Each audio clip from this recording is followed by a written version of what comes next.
walang ano, Oo, pera, basta walang pera. May pera siya. Ah, wala. Sugal yun. Tagal yun.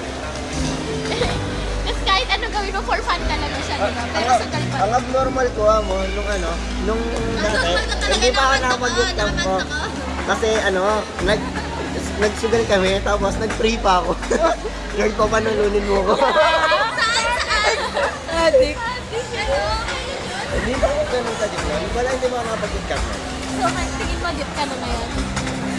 Di pa. Kasi magkakasimula naman eh. Discern. Lord, I speak discernment. Ano yan? Pwede kapag may pasok. May pasok ka na.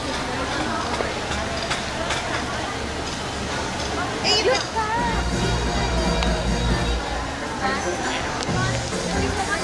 Ka talaga.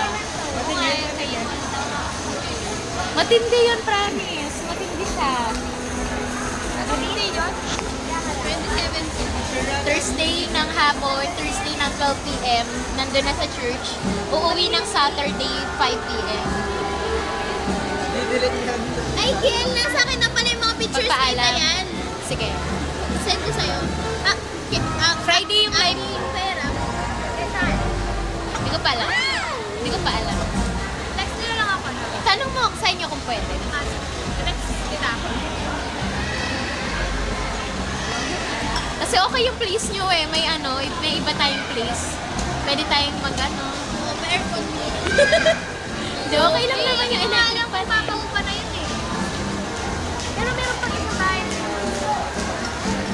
Meron pang isang place. Wala pa siyang tao. Oh, praise God. Sabihin mo lang sa amin kung magdadala ka